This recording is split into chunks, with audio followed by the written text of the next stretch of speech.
Voilà, SG Sustainable Oils Cameroon, une entreprise spécialisée dans l'agroalimentaire, accusée par les populations de Babessi dans le sud-ouest du Cameroun de vouloir arracher leurs terres. L'entreprise a lancé un projet de plantation de palmiers à huile sur un espace revendiqué par certains habitants de cette localité.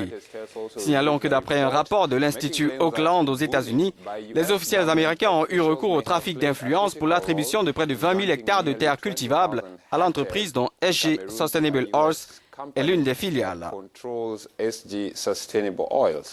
Aux côtés d'autres ONG, Greenpeace dénonce en outre le fait que la plantation de palmiers de la SG-SOC est installée dans la forêt guinéenne ou de l'Ouest africain, un point chaud de la biodiversité qui abriterait 1800 espèces endémiques de plantes vasculaires ainsi qu'une diversité exceptionnelle de primates classés parmi les espèces à protéger de manière prioritaire. Avec nous ce matin pour donner plus de précisions sur cette affaire, Sylvie Djagbou-Degoué, chargée des campagnes et des forêts chez Greenpeace Afrique. Bonjour Madame Degoué, dites-nous pourquoi Greenpeace a choisi de soutenir les fermiers et qu'est-ce qui vous a interpellé exactement dans cette affaire? Greenpeace travaille au niveau du Cameroun avec des partenaires locaux et les communautés ont demandé notre soutien au travers de ces partenaires locaux afin de permettre que leur voix soit entendue parce que dans leur zone, ils n'ont pas toujours la possibilité de pouvoir atteindre un plus grand public.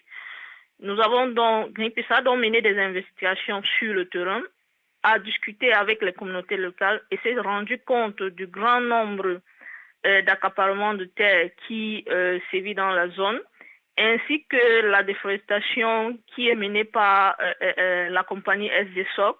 Greenpeace s'est dit il serait impossible de se taire face à pareille situation. Nous avons donc décidé d'aider les communautés à faire en sorte que leur voix soit entendue sur le plan national par le gouvernement camerounais ainsi que sur le plan international pour que la bonne décision soit prise et que leurs terres leur soient retrocédées.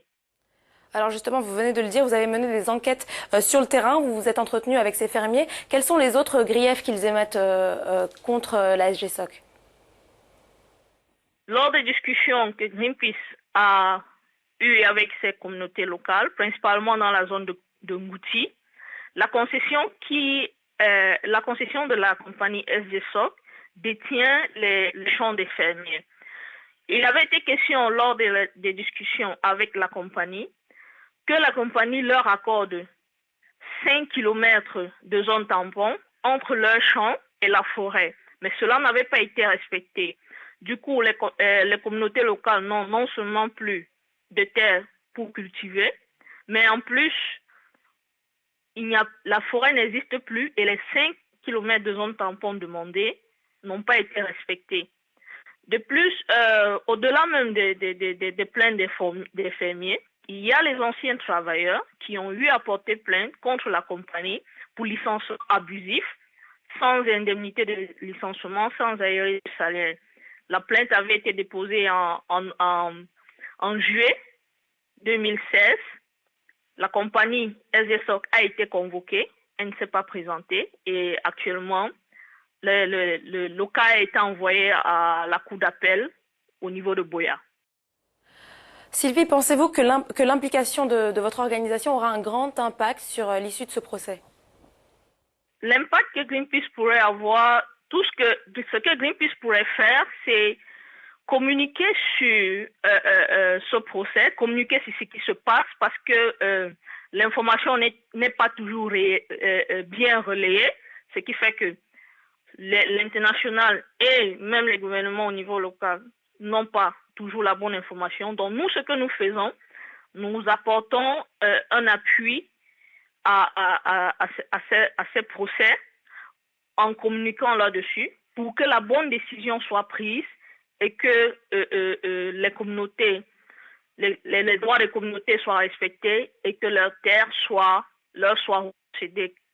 Parce que le projet SGSOC est un projet dont les impacts négatifs sont tellement plus denses que les impacts positifs. Donc Greenpeace appelle le gouvernement camerounais à ne pas renouveler le bail de la compagnie suite aux impacts que le projet cause dans les communautés est le non-respect des lois et des droits des communautés locales dans la région du sud-ouest Cameroun. Voilà, sur Africa News, nous donnons la voix aux sans-voix. De tels sujets sont intéressants. Vous pouvez les retrouver évidemment sur notre site internet africanews.com.